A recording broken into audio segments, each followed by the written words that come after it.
Assalamu alaikum jama'a, barka da zuwa wannan tasha mai suna Smooth Media TV. Da Allah idan zuwanka ne na farko ka dangwala mana subscribing kana ka danna mana alamar karawa a wannan tasha. To mai sauraro, a yau ne muka samu labarin Aisha na Jami'in su ta rasu. To amma mai sauraro ka karkaɗe kunnen ka sannan ka gyara zama domin jin asalin yadda ta kaya ga wannan jaruma da mutanen da suke igarin cewa Allah ya yi mata rasuwa.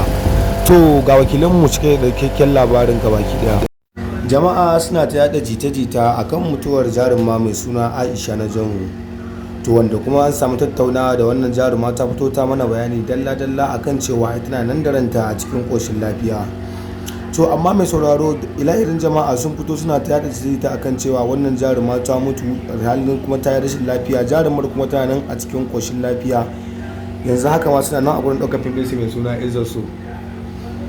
Yayin da kana son ka ji cikakken bayani daga bakin wannan jaruma sai ka dangwala mana subscribing kana ka danna mana alamar garawa a wannan tasha tamu mai suna Smooth Media TV.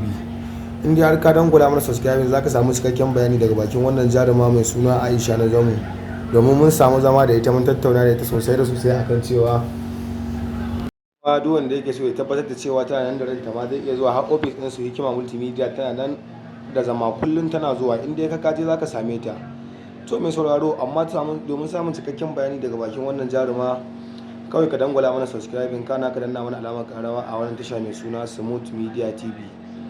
In dai har ka danna mana subscribing zaka samu cikakken bayani daga bakin wannan jaruma da ta labarin rayuwarta ga baki daya da kuma mutane da suke hada jita-jitan ta mutu ta nan da ranta. Mun gode da kallon wannan tasha mai suna Smooth Media TV. Ayi sauraro lafiya.